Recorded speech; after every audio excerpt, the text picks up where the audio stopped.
এই জাওয়াত কি করতেছ আব্বু? পড়ছি মামা। পড়তেছ? হুম। আমি তো বাইরে গেছিলাম, মাত্র আসছি। স্কুলে গেছিল আজকে? হ্যাঁ গিয়েছিলাম। তাই ক্লাস হয়েছে সব? হ্যাঁ হয়েছে সব। তোমাদের এক্সামের রেজাল্ট কবে দিবে? আমাদের এক্সামের রেজাল্ট 21 সেপ্টেম্বর স্যাটারডেতে দিবে। ও আচ্ছা আচ্ছা, এমনি সব কি খাতা দেওয়া হয়ে গেছে নাকি? হ্যাঁ রিপোর্ট কার্ড দিবে সেই দিন। তাই? হ্যাঁ। ও তা মন খারাপ কেন? আম্মু বকা দিছে নাকি? না। তাহলে কি টায়ার্ড? হ্যাঁ। খুব মন খারাপ মনে হচ্ছে। কি কোনো কারণ আছে? না। শোনো, তুমি রেজাল্ট ভালো করলে তোমার জন্য কি আছে জানো? কি? একটা সারপ্রাইজ। এখন যদি সারপ্রাইজ বলে দিই তাহলে তো সারপ্রাইজ থাকবে না। না। তো রেজাল্ট কি, তোমার কি মনে হচ্ছে কেমন হবে রেজাল্ট?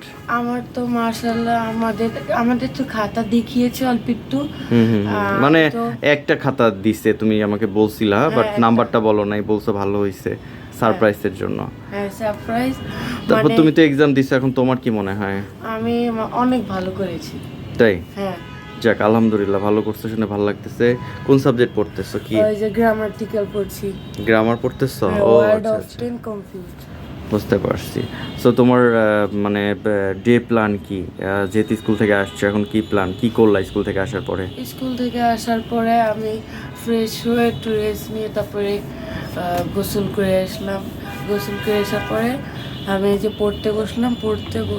পড়া শেষ হলে তখন আমি খেতে বসবো। খেতে বসে শেষ হলে তারপর আবার টিচারের কাছে যাওয়া লাগবে। টিচারের কাছ থেকে এসে তারপর বিকেলে একটু টিভি দেখলাম। দেখার পরে আর আর বিকেলের পরে রাতের দিকে একটু পড়াশোনা করলাম। পড়াশোনা করার পরে খেয়ে দিয়ে ঘুমিয়ে পড়লাম। ঘুম?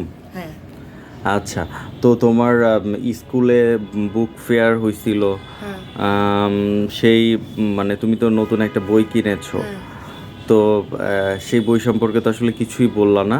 সমস্যা নেই, আজকে যেহেতু মানে তুমি একটু টায়ার্ড মনে হচ্ছে, আবার তোমার আর একটু পরে মানে টিচারের কাছে যাবে, সো তোমার ভিউয়ারদের দেখাবে যে তুমি আসলে কি বই কিনেছো, Yes. ঠিক আছে, বুক ফেয়ার থেকে।